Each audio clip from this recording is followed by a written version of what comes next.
Dan, great to have you here on Startup Grind. Thank you so much, Jens, for having me today here with you. Hope you're doing well. All is well. It's All is well. another entrepreneurial season here in the fall in Romania, so all is good. All is good. Cool. So Dan, before we start to dive into the questions, maybe you can make a short introduction about yourself. Yes, well, I can say that I'm a global citizen, a Romanian-American, Romerican, how I like to call myself, having lived 17 years in the US, and also a Renaissance type of guy, a passionate explorer of new possibilities across the realms of business, software engineering, technology, music, and physics. So as a value and innovation architect, I help companies, large and small, unlock profitable growth and identify opportunities for value creation, typically hidden within the existing business models. So as a coach, I'm also a catalyst for individual and team high performance, and I help companies organize themselves as orchestras to achieve 100% performance in execution. And also, as a musician and organist, I'm a student of Bach's perfection. So that's who I am, an explorer, a creator, an integrator of new perspectives and paradigms. Cool. I read your bio, and you have a very interesting professional background. Maybe you can give us some just quick looks into what you've done in the past. Okay. Well, I have a master's in physics and did some graduate work at Case Western Reserve University in Cleveland, Ohio, where I had a chance to meet all the Nobel Prize winners in physics in 1987, and meeting them really redefined my understanding of doing science and brought back my curiosity and sense of wonderment that I have been feeling since. After that, I taught physics and math and sciences at colleges in Seattle, where I brought the PC as a constant companion in my teaching. And my passion for computers landed me the first job at Microsoft as a software engineer, where I am proud to have created two company-wide recognized innovative mission-critical apps that led to being promoted and becoming a team lead, and designed some awesome web apps. So during my midlife crisis, instead of buying a Ferrari and dating 20-something-year-olds, I decided to return to Europe to live the Romanian dream and open my own company in management consulting. And I had the chance to work with the best in the field and hone my skills in consulting in the transformational leadership and organizational culture design. And later, I brought in my practice professional coaching and finally the crown jewel, the value innovation through Blue Ocean strategy. So through this unique combination of music, physics, ontology, and value creation, I love to create unprecedented value at the individual, team, enterprise, and why not at the industry level. So this has been my joy to work mostly with creators and pioneers to create their next big thing that shaped the future kind of unique offerings that are high value, low cost that people would love. And I really like, we can build on top of things, but physics is the fundamentals of everything we do. So if we understand physics, we then understand electronics and chemistry and so on. So whatever we build on top of it, it's very good to have that foundation. Yes, I can say that physics have given me the foundation to look at nature as a philosophy of nature and to ask the fundamental questions about nature. So that gave me also the rigor and the way to look at things with very high rigor and in this inquiry. And then you recently founded Blue Zygote. Can you tell us a bit about what you do there? Yeah, well, you see, when you look at the entrepreneurial ecosystem, you will find incubators that help startups hatch and accelerators that turn startups into scale-ups. But at the end of the day, still, it's predictable that 9 out of 10 startup ideas will fail. And the question is why? And if I look at incubators and accelerators, being a mentor myself in one, including Startup Grind, I see that they share one thing in common. They all take Inception for granted. It is assumed that both startups or scale-ups have come up with a wow idea and, the success is kind of guaranteed. And the assumption that the new idea is viable is the point of failure. So before doing a business plan, one must do what I call a value plan to ensure that the idea solves a real problem and creates new demand for new large groups of real people. And these are offered at a strategic price buyers can afford, and yet it's profitable for business, and all of this to be at a lower cost. So this kind of thinking is common among all the phenomenal products and services we love and businesses we admire, like Apple, IKEA, Microsoft, Netflix, CNN, Sex in the City, Amazon, and the list goes on. And it's important to notice that before these companies and their products became globally recognized staples, they did their value plan very well. They designed a solid value blueprint for their offerings that followed a high-value, low-cost model that allowed them to grow at lower costs and keep up with the exponentially increasing demand. So Blue Zygote is a 3-month-long think tank for value creators from the same industry that work together as partners and not as competitors to create their own blueprints, their blue zygotes for their next big thing. So the zygote is the first cell of a new organism, and the genome is set, and so it is a biological future. So if you have all the genetic makeup already in, basically with time, what you're going to see as the organism grows is really what's already there from the beginning. So in this metaphor, the blue zygote is the blueprint for pioneering product or service, genetically engineered with the blue ocean strategy, disciplined and rigorous process, framework, and tools. And if I may, Jens, I want to say one more thing that viewers might wonder, how could players in the same industry work together as partners and not as competitors? Well, the answer is that the program is global, so participants are from regions like EMEA, the Americas, and the Asia-Pacific region. And even if they're all from the same town, they most likely would not be real competitors from the value perspectives because their strategic profiles would mostly likely be very similar. So if everybody has the same strategy, no one has a strategy. Yeah, and then comes down to the collaboration, the sort of creating the business ecosystem, and you know. So in today's event, we're going to look at 5 things that high growth, high profit startups have in common, and we're going to discuss what needs to be done. But I will ask each one of those sort of statements as a question. So you in the audience, I will ask the questions, and then you will then explain more. So the first question is, how do you create a new market for your startup? Typically, when I talk about new markets with entrepreneurs, they really think about getting a larger share of the same pie and not really a new market. So let's take the automotive industry. Or if I wanted to create a value innovation product to be a high value, low cost product, I have to look at the premium segment, the luxury premium, the medium, and the entry-level segment.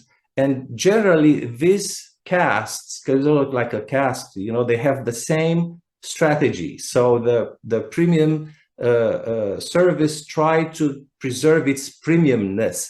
So basically, what they try to do is they try to be the best and come up with whistles and bells and ways to be different, but remain in that premium situation. If you want to see, so the question is, how can you create a new market in this market?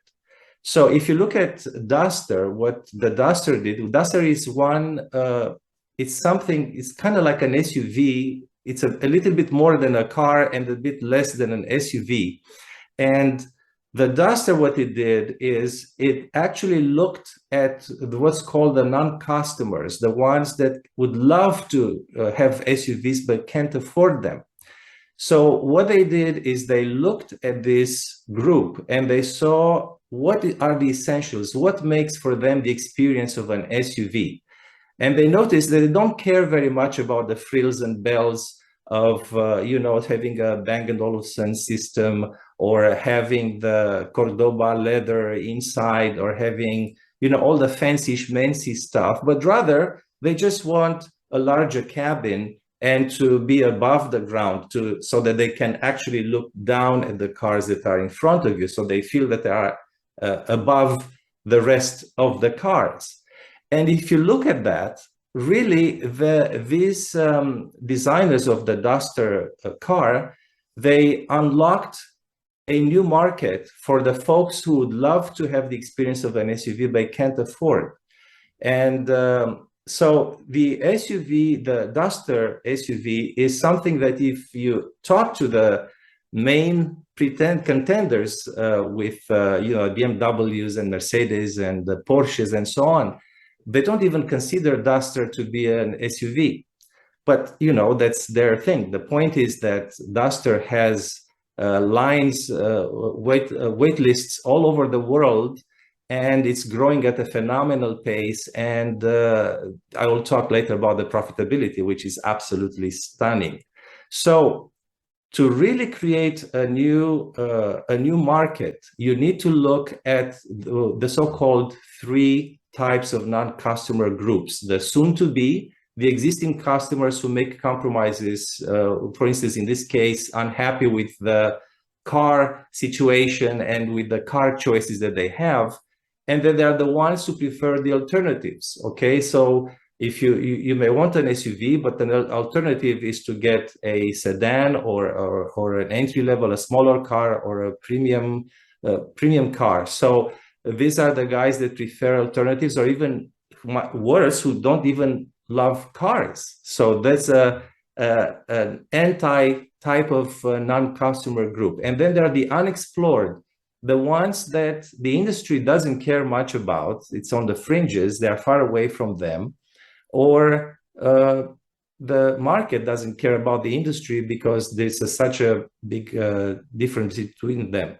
So the new market is really to address a new large group of so-called, what you call the non-customers, for which you come up with a tremendous unique utility at a price they can afford, and at a price that is also profitable for the business, so that it can meet a very high or accelerated demand and can scale up. So this was a bit of a long answer to your question. No, but I can totally relate to it in 2 ways. One is that, yes, you want to, if you are a startup going into a market, you want to bake a bigger pie or find another pie. But also, as you mentioned, just myself, when I drive, I do prefer to use my dad's older SUW because I can see much better in the traffic. And I'm not really, and I would be, so by understanding your market and understanding who you're talking to, you can find new clients. And I think it's a really, like, how do you create a new market for your startup? It's a really good sort of looking at not only your current market, but how can you make it bigger? Actually, how can you make, I hear this thing. I just had a startup that created a new gym, okay? A new flavor of a gym. And they come with a pitch saying, this is a 9 billion euros market in Romania. And I said, yes, but this market is already spoken for. What is your market? Okay, what is the next 1 billion that is yours, that you create, that the current industry can't create? So this is the it's almost like Ulysses, being tied up to the pole, going through the sirens, and it's just like it's like a self-hypnosis that startups get into when they look at big numbers, and they say, but they have to remember that these numbers are already spoken for. And the one that's going to grow this is going to be a pioneer, someone who's going to create a new market. Yeah, definitely. To have an understanding of what is your addressable market, like not what is the others. Exactly. Let's go to the next question. How do you create unique value? Yes, that's the next pillar of our conversation, and the things that high profit and high growth, high profit companies have in common is that you have to create this new unique value, because just like I said, for the folks who can't afford an SUV, but would love to have some experience of an SUV, you have to create some sort of a car for them, okay? That can't be an SUV that with all the paraphernalia that you give them at a lower price so that they can afford, because that's called the promotion, which is great for the buyers, but terrible for the business. So how can you mitigate so that you can have the both in both worlds? So this is the question. The essence of your question is, how do you create unique value? Is once you have identified the new market or the new large group of non-customers, how do you turn them into customers? And I want to do a little bit of, when we talk about value for buyers, I really mean utility minus price. And utility is really the total satisfaction that the buyers get from consuming a product or a service at a given price. So, and the word total satisfaction kind of takes us out a little bit out of just looking at a car that has more power, more seats, more this, more that, more this. It's looking at the full experience. How I get to the car, how the car gets to me, how it gets delivered, what happens after the after sale, the maintenance. I mean, it's the full experience cycle when we call total satisfaction derived from consuming a product or service. And this is something that, again, leads to a tunnel vision. And I looked at product-driven companies that they just look at their, I just want to look at BMW and Mercedes, their next version of a next car. It's pretty much the same as the old one, just a little bit better, more, better, different, but not really innovative in the sense of value. So after you look at the existing market and you go outside of it in the soon-to-be non-customers that make compromises today, or to ones that are anti, or the ones that are unexplored, you want to look at what can you eliminate, reduce, raise, and create, to look over the full total buyer experience journey to identify the pain points from acquisition, delivery, use, all the way to the end of the life cycle. And really, as you look through this total satisfaction, total experience that buyers have, you can identify things that they hate about the products, things that they love about the products, and things that they wish they could find in their products. So this is the place where you can start looking strictly from the utility, the value for buyers, the utility at the price.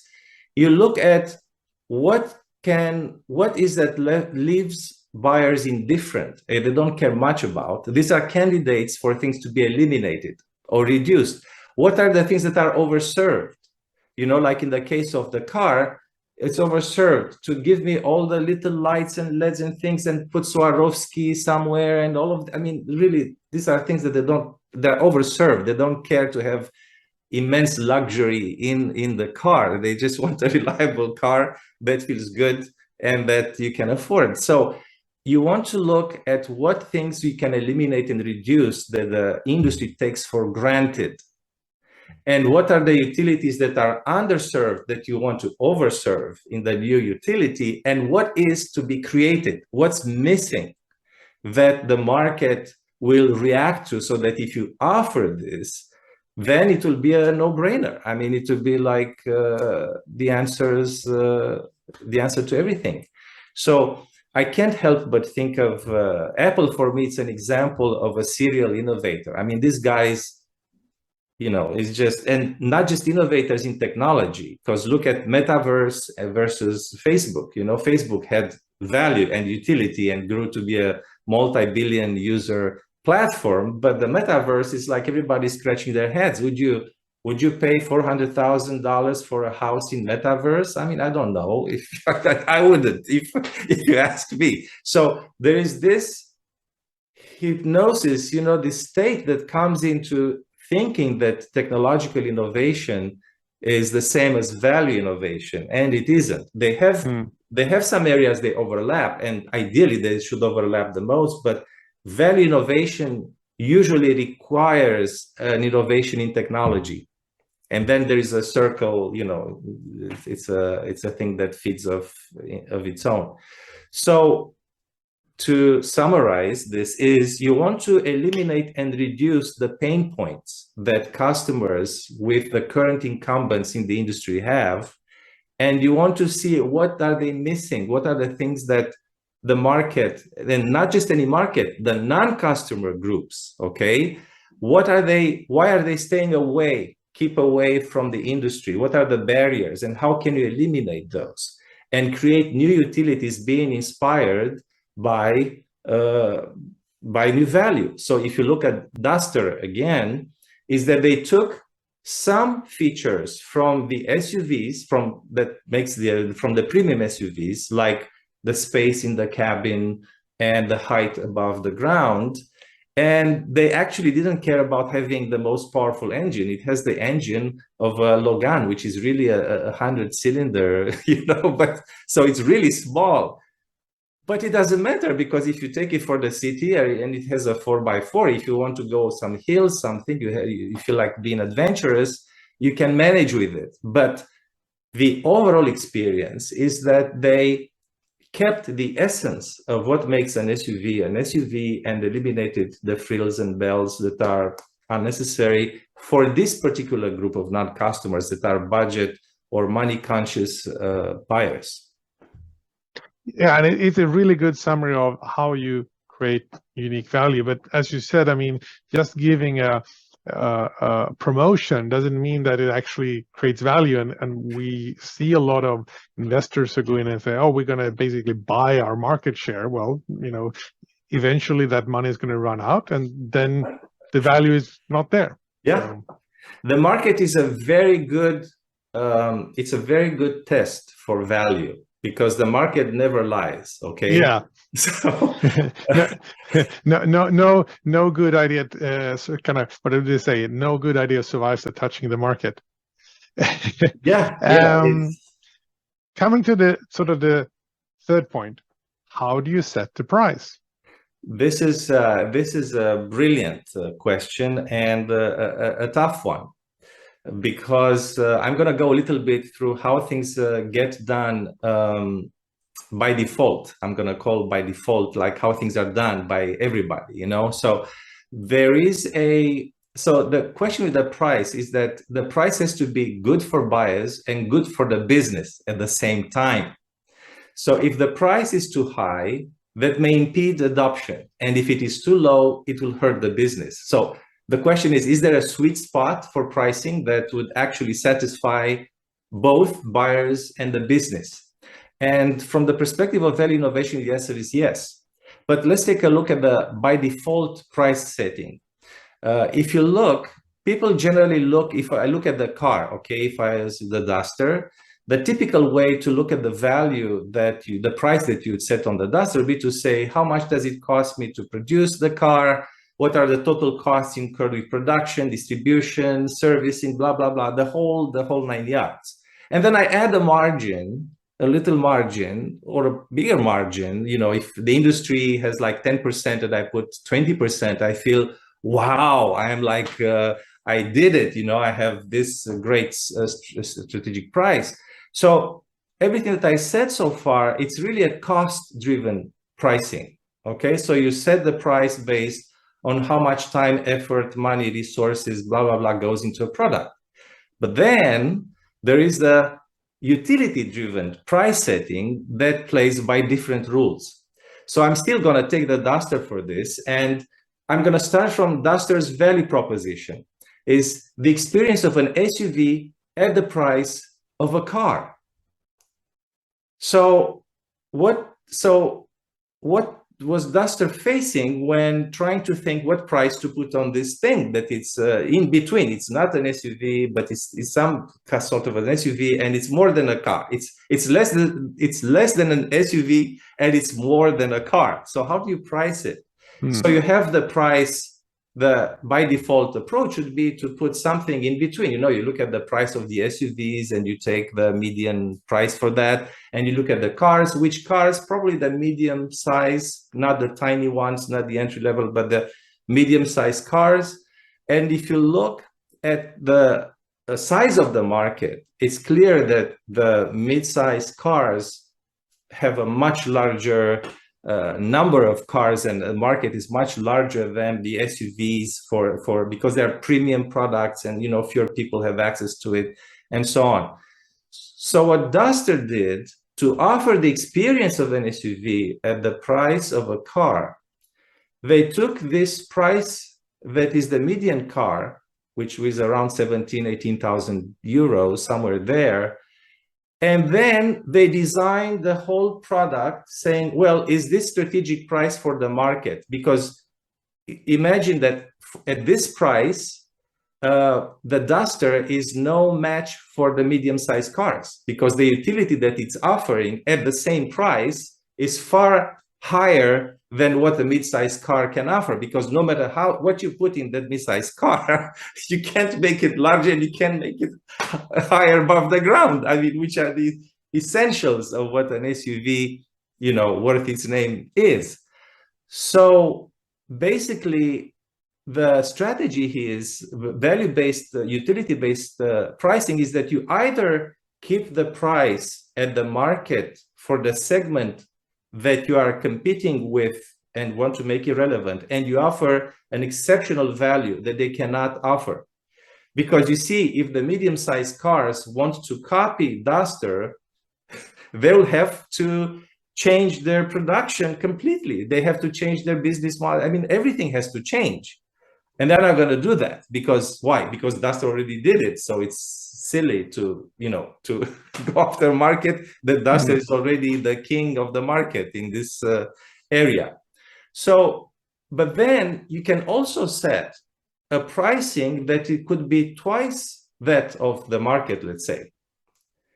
But if you offer, let's say but if I was in a mid-sized car and I price my mid-sized car twice the price that the market has, everybody's gonna wonder, what the heck are you giving me in this car that no one, that no other car is giving? So then you have to provide tremendous value. If you heighten the price, you have to provide tremendous values above. And then you can also innovate and offer half the price, to offer a mid-sized car at half the price that the mid-sized cars offer. So then the question is, how the heck do you do that and still be in business, because you have costs and you have it. So a cost innovator could actually lead to lowering the price to a dramatic fall, maybe not half, but dramatic enough that the others would have to, it would be hard to copy to match this kind of cost innovation. The ones that had the price above the median of the segment that you are competing against, they have to innovate in utility. They have to be able to give something that people say, wow, yes. And this kind of utility can be patented, okay? So if you have a patent on that utility, that gives you the, the right to put a higher price. The next, what the Dusters did, and it's actually what Henry Ford did when he created the T model, was first, if you have this strategic price for buyers, how do I have to organize the production, the business of producing this value so that it's profitable for this strategic price set for the market? So this comes the innovation part in lowering the costs. So, which is another conversation, hopefully we'll have it. But I just wanted to give you a sense that there is two ways of setting the price. One is cost driven, and you can hope for some higher, smaller margins, but nothing spectacular. It's more of the same. And then you can have utility driven pricing, which actually reshapes the game, but it takes something from you. You can't, it's not a marketing gimmick, it's not something that you can do it with a pen and, you actually have to provide value. Yeah, no, and I totally agree. I mean, I think the bottom up, we will, look at the cost, and that's how we set the price. The large challenges with that. And I really like what they did is like you go in and look at what does a mid-size sedan cost, and that's what you're going to build on, and then you put that constraints. But let's dig a little bit let's dig a little bit deeper into sort of how do you lower cost? So Duster had the question, how can we provide this experience of an SUV at the price of a small car? So they look at the full buyer experience cycle from acquisition, search, selection, purchase, delivery, then onboarding, then use, then maintenance, after sale, blah, blah, the whole thing until the car gets, scrapped. It's like, I'm tired of my old car, I want a new car. So that's the end of the life cycle of a car.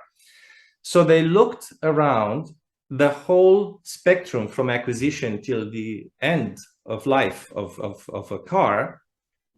And so what are the features that buyers don't care about? And what are the costs associated with providing these features? And if you have a hard time thinking about this, I'm sure everybody has used at some point or another Excel, And I did a research to see how many features does Excel actually have. And I couldn't find a definite number, but it's somewhere in the hundreds and thousands of features. And I did a survey on my own to see, well, how many of these hundreds or thousands of features people actually use. And everybody started laughing and say, oh, I use just like not even 5%. I don't think I use 5%. So if you look at that, 95% of what Excel comes up with, packed with, is expensive garbage. There is no other way to put it. And this expensive garbage, it's expensive. Why? Because you have to have programmers, you have to have places where they do their work. You have to have, to produce a product, a software product, like a global, like a consumer software product, it takes a lot. I've been at Microsoft for 7 years and I know what it takes to build and to create a product. So these are the kind of costs that are cut, not because it's difficult for me, because I want a better rent or I want to lower the costs with logistics and everything. This is a utility-driven lowering and cutting and lowering the costs. So this is the secret, to look across the board through the full buyer experience cycle or buyer experience journey, and to see what are the utilities they don't care about that the industry inflicts on buyers, like Excel on its users, that they don't care about. Like in the case of the car, of the Duster, what are the things that in use they don't care about? What are the things that in service they don't care? What about materials? What about, there's a lot of stuff that goes in cost that you can get rid of by just noticing what is that the new market, the new demand really cares about, and offer those. So to give you an idea, the cost to build a Duster is the same as a Sandero. Sandero is the small car level down. Okay, so it's a car that it's priced about 50% less than a Duster. So you get the point. Really, for the same cost that it takes to build a Sandero, you build a Duster, and you have a price that is 50% higher than that of a Sandero. So profit. Yeah. It's just astronomical. It just puts to shame, everybody in the automotive industry.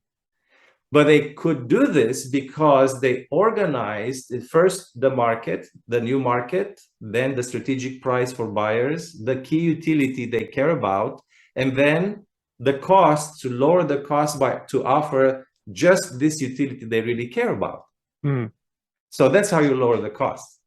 Yeah, and I would say that if you look at features, software features might not add weight to the car, but any other feature, any little box and whatever, it adds weight, and that weight has to be moved around, and that's going to take, fuel or electricity. So, but even for the car, why is it that the Duster didn't put a 300 horsepower engine? It has just a 100 horsepower engine. They could have. It's doable, but that was not essential. That would have been an overkill, an overserved, what we call overserved features that really the users don't care or buyers don't care much about. And yet we say, no, but we have to give them, because otherwise I don't keep my image, my status among my competitors. Very innovators don't care about the competition. Actually, the whole point is to make competition irrelevant. Yeah, we'll get to that at some point. Yeah, it's a really good point in regards to how to lower the cost. So moving on, how do you make your competition irrelevant? Yeah, well, first, I'm going to take a little bit of time to bring to you the distinction irrelevant, because it's not a trivial, it's not so obvious, okay? Irrelevant, in one sense, means what I don't care about or doesn't even register. So for me, for instance, I use for my mobility the subway, and I have an e-scooter, okay, my own. So for me, all the talk about, oh, the car insurance is getting so expensive, the gasoline gets pricey, these are completely irrelevant issues, because I don't have a car. So since I don't have a car, I don't have all the burdens and all the headaches that come with owning a car. So for me, this conversation is irrelevant. I'm not even fighting with it. I'm not trying to accommodate to it. I just don't care. I mean, I pity the ones that have the cars and they have to go through these pains, but for me, it's irrelevant. It's just like, what birds experience. They don't really care much about what happens in the ocean with the fish, unless they want to catch one. But it's like it's irrelevant. It's no fight between them. Like the Duster, it's not really in competition with the SUVs, because it's not really an SUV by the term of what you call a premium SUV, and it's not a car. So, as I said, it's less than an SUV and more than a car. So it can't really compete. You just have to talk in, yes, it has features that are SUV-like, and it has features that are car-like. But as a product, it's a product that makes the whole competition between mid-sized cars irrelevant, and the whole competition between premium SUVs irrelevant, because it's not in that point. So that's what I mean irrelevant. So how do you make this? Well, you have to go through the 5 things that high profit and high growth, high profit startups or companies, not just startups, but companies have, which means a new market. You have to create a new demand and have a new market. You have to have a wow utility for that market, a unique utility that you can't find around. It's not a more, better, different than, okay? You have to have a strategic price that is good for buyers, and especially the buyers. The price set for the buyers is key. That's the price that sets also the tone for what the cost should be in production, so that you could have a profitable business, but also to be able to keep up with the demand. Because it's like Zoom had a few million before the pandemics, and then it jumped to 200 billions plus users. Well, to be able to scale up this dramatically in such a short time, you have to have lower costs, because if you have higher costs and they keep matching the revenue or the demand, you are in trouble. You can't really face that. So that's why you have to have new demand, which is a new market, unique utility, strategic price for buyers and business, and lower costs. So if you look at all these 5 things, that are the 5 things that take to create a kind of utility where you make competition irrelevant. So these are great points for all founders to sit down and go through and say, okay, how are we dealing with each one of these? Now, you also work with founders, and Yes. You focus on what you call xPreneurs. Yeah. Can you tell us a little bit more about xPreneurs? Yeah, well, when we talk about entrepreneurs, it's not like a one species, like we talk about fish. Fish, there are many types of fishes in into the ocean. So you have the entrepreneurs, you have the solopreneurs, you have the intrapreneurs, the ones that actually do some new startups within an established corporation, within an established company. And then really what they have in common, that they all create something, want to either bring to life something new that doesn't exist, or want to make something better. Okay, but this can happen outside of the traditional settings of just having the entrepreneurs, the solopreneurs, the little one, the startup entrepreneurs, the scale-ups entrepreneurs. So you could have an entrepreneur even as a mom. You know, a mom can be can have the thinking of trying to bring something, and she's actually a preneur. She's a biopreneur or familypreneur, fempreneur. So, so the term xPreneur is to really put everybody in the mindset that they either create value or improve on value. So through a personal and unique endeavor that each one of us has. So that's why I would say xPreneurs is a term to show even the next employees of tomorrow. These guys are not anymore cogs in wheels, that they are, you know, they're not just anymore some tools, some sophisticated tools and apps, you know, at the company level, but rather they become entrepreneurs. They have this thinking of having to make the best use of their resources, and they have a pick and choose how they're going to do that.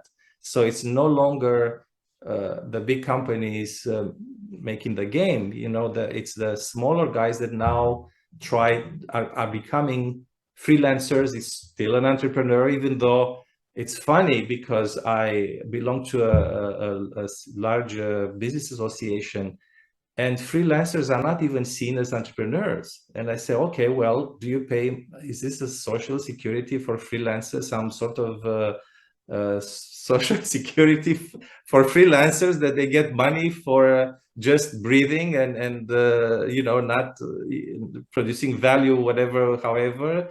So it's very strange, and it's that this thinking happens. So that's why I believe that we are already in the era of xpreneurship, where in front of the X you can put any kind of entrepreneur you can think of. Yeah, and then because you might have somebody might have a little bit of a sort of old mindset what an entrepreneur is, and they're, oh, that's not me. So I really like the xPreneur because it makes it more inclusive. Everybody can be xPreneurs. And then if you want to compare yourself with some of the very, you know, the stars who has been around for 20 years and they're all these entrepreneurs, then you say, well, that's not me. Well, you don't, no worries. That's not what we mean. We're meaning the people who are building something. On your website, you have something called the Big Inquiry to get people started. Yes. How does it work? Well, this is very good because it goes on the coattails of the previous conversation. And I still want to say that basically the world, if you look at the world, it's actually kind of going into two directions. There are the creators and the consumers. There are the creators of value and the consumers of value. And there is nothing wrong. It's not like if you are a creator of value, you're good. And if you are just a consumer of value, you are bad. No, they're just two different, very different mindsets.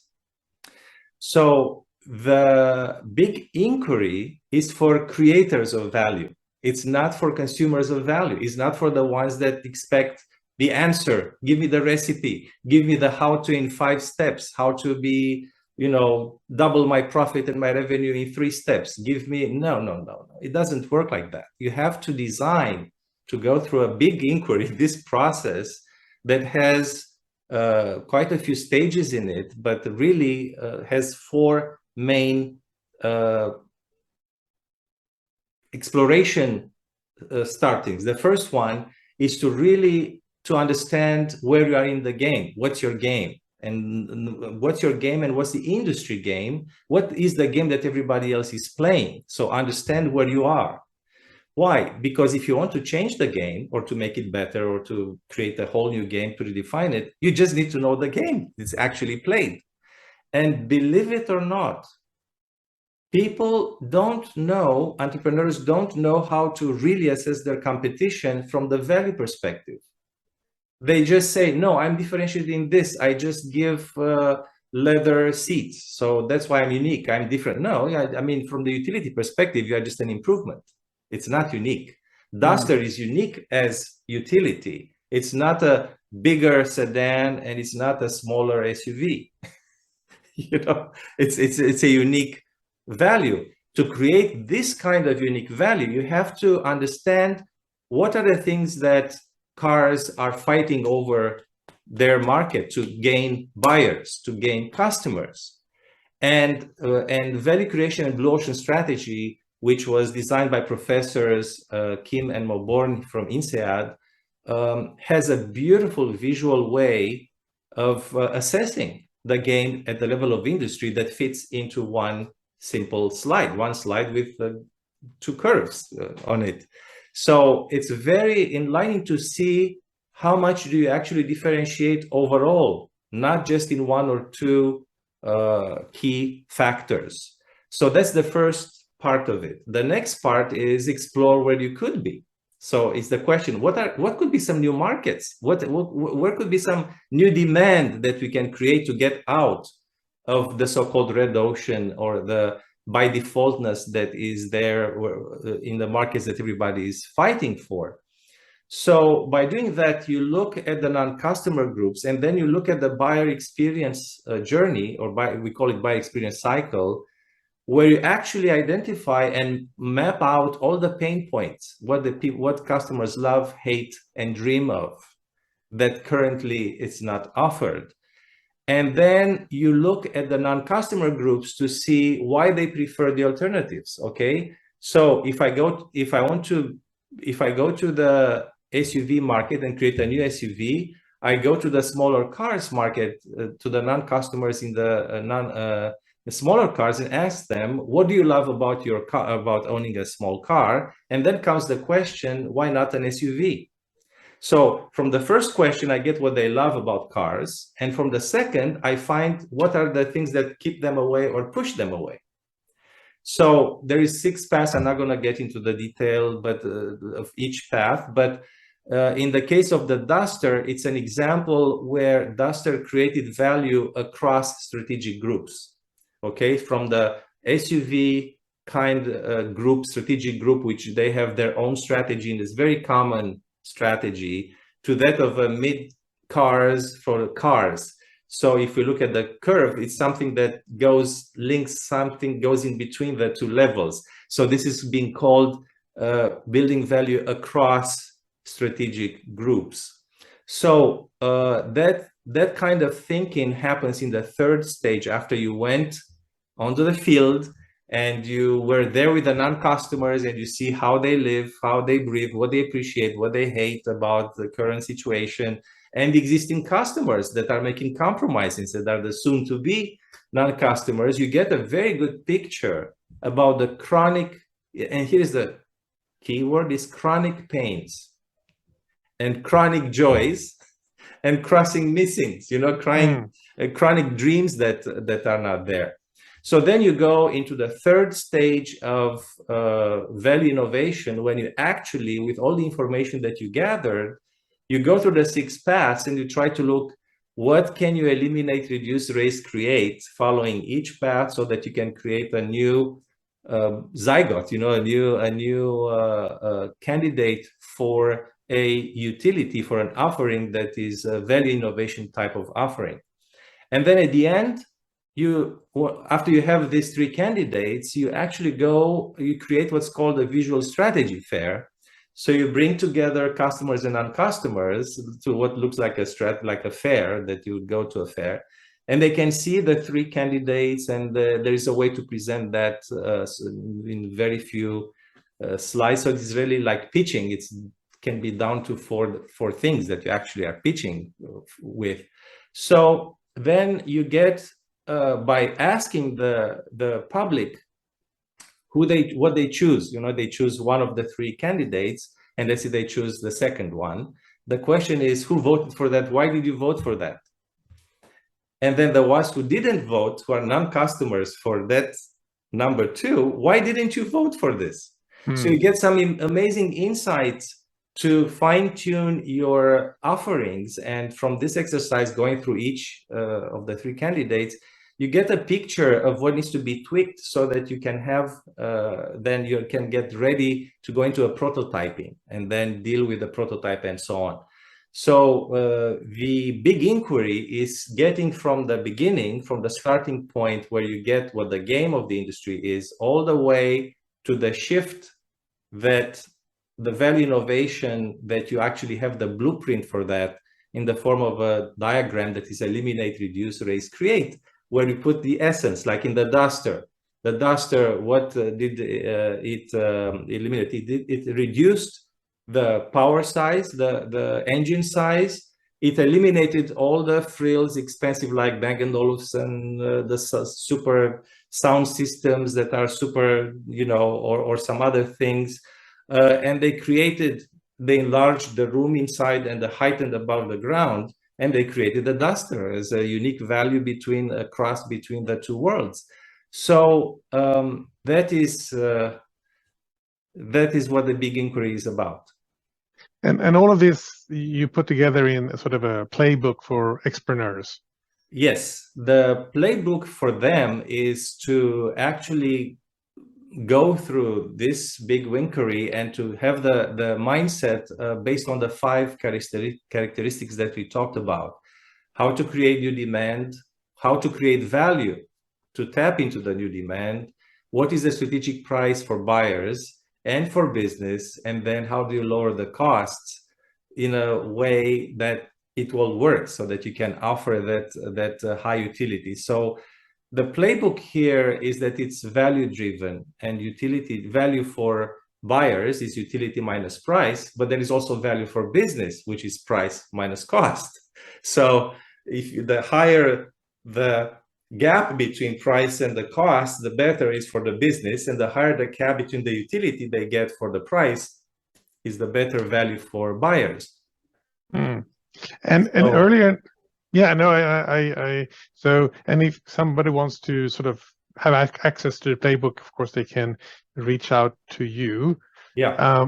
But during the call, we also spoke a little bit about the red ocean and blue ocean, and you also have the blue ocean strategy fundamentals so that you can learn about it.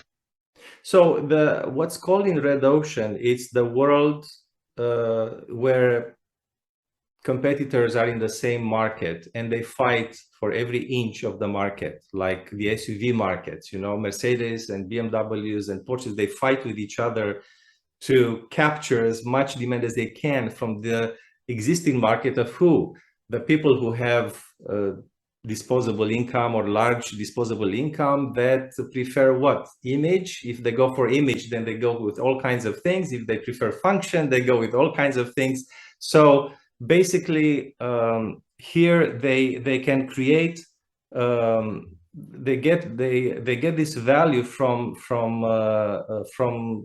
what moves them, from image or from emotional stuff. So the red ocean, it's really the by default thinking of the industry. So if you look at the strategy that BMW has and Mercedes has and Porsche and so on have, you will see that it's very similar. So that's what we call a red ocean, or the by default strategy.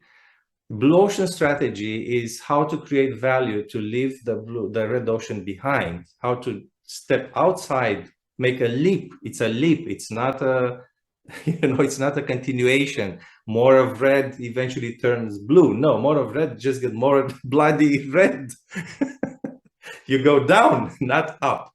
So blue ocean strategy is really about this framework to create value and leave competition behind and make competition irrelevant and open up new markets and so on. So what I do, excuse me, I offer in Romania is for the first time that the university has taken on to actually offering this blue ocean strategy fundamentals not only for students, because it's not part of the traditional academic program, it's more in the continuing education area where everybody can participate. People who are students at the university, not students of that university, from business, you know, anybody can participate.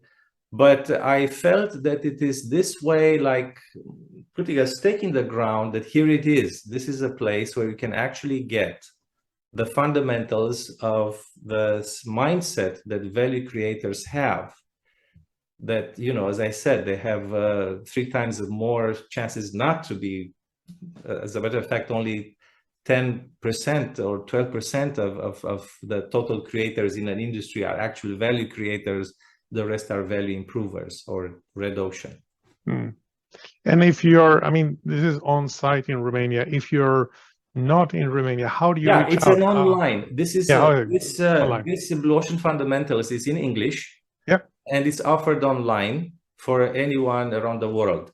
Okay. Now I will probably, depends on the demand that this course will have, I can adjust so that it will work for time zones, okay? So that you don't have to be in the middle of the night in Hong Kong, just because it's convenient for me to have it in the middle of the day or something like that. So I will be sensitive as far as the learner experience, so that I don't inflict pains on them due to their schedule, or I'll make sure that they will be offered for the EMEA, for the Europe, Middle East and Africas, for Asia Pacific, and for the Americas. So in 3 occasions. The best way to connect with you is via LinkedIn? Via LinkedIn. So the profile, I don't know if you're going to put a link or it's going to be something like that. We'll put a card at the end. Yeah, we're going to do that. We're going to make sure that everybody who watches this get access to your LinkedIn profile. Okay. So they just reach out and say they watch this. Sure. Or they can email me at dan@danmocanu.com and like that. And then we can have a 15-minute no obligation call, and I have a link, a magic link for that, so that you can schedule globally wherever you are in the world, so that it's convenient for you. Yeah, and I think that's a great point. Well, what you're doing is a very clear call to action, because you want to make it easy for people to connect with you. So having such a link. So let's take the last question, the last thing. So when we look into the future, where do you think we are going with entrepreneurs, xPreneurs? Well, I think that if before entrepreneurs were few and far in between, I mean, there are fewer than, if you look at consumers and the ones creating value more in the world of entrepreneurship, you have 2 billion, you have 1 billion iPhone owners, and you have a couple million developers that develop apps for the iPhone. So if you look at the ratio, it's kind of 1 or 2 to 2,000. So it's a big gap between the value creators and the value consumers.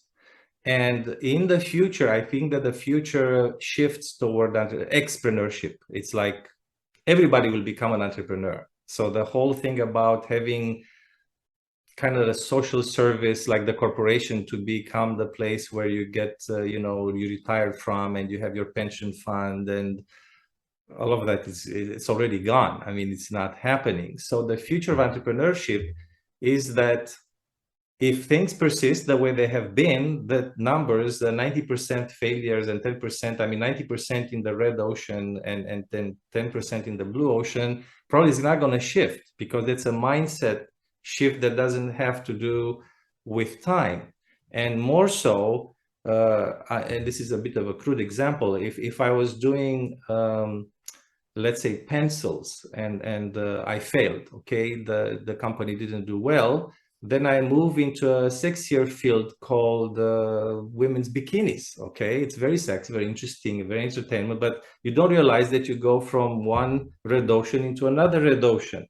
And the question is, have you learned the lesson of value creation? What was the value that was missed that led through the 5 points that we talked about, that you really got an insight in? And I can speak for myself, having TimePal, a concierge service for corporate professionals. that failed about 7-8 years ago, because we went by doing the market study that people do, and basically the market study tells us that that's a great idea, that that's what people need. It basically 15,000 euros later, we got the music that we wanted to hear. But we didn't do the audit of the non-customer groups, like the ones that don't have cars, the ones that have already the alternatives. Like they didn't wait for us to do their daily chores or their house chores. So folks with money had already dedicated people that were doing just that, and people with less money were not paying for such a service because they have for free. You have at home, you know. So when we did the interview, when we saw that the thing doesn't fly, we realized what was missing, the value that we didn't do the Blue Ocean 101. I mean, to look at the non-customer groups and see how can we offer a viable alternative to them. So we learned something. My business partner and I could have gone to Harvard probably once, each one of us, with a loss. I mean, this lesson was a very powerful lesson. But most entrepreneurs don't learn from their mistakes. They try to just do some improvements, some tweaks here and there. So that's why I predict that unless a major revolution at the mindset level, like how the smartphone revolution happened, and in the mindset, until that happens, things are going to stay the same. And yet everyone will be forced to become an entrepreneur.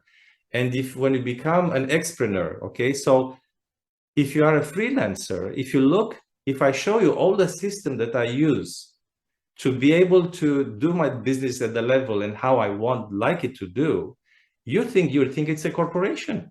You wouldn't even think this is a one-man show business, you know, and yet there it is. So you have to become good interdisciplinary as an xPreneur. You have to know about IT. You have to know about the customer service. You have to know about everything about what it takes in a business.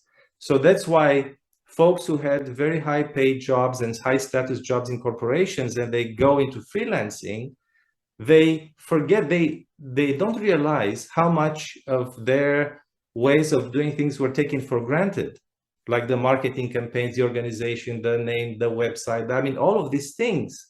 So who's gonna take care of this guy? So, you know, of the xPreneurs. So there is a huge opportunity still up there for them. But I predict that people will move, that the market, the working market will move into xPreneurship. Great. Thank you, Dan. This has been such an interesting insight. We started with the 5 things that a startup needs to do. And all of you out there, please reach out to Dan, take that opportunity to have a one-on-one call, and hope to see you at the next Startup Grind event. Thank you. Thank you, Jens. Thank you very much. Hi, Jens here. Thank you for watching. For more information, please visit donmocanu.com, bluezygote.com, and connect with Dan on LinkedIn. See you in the next video.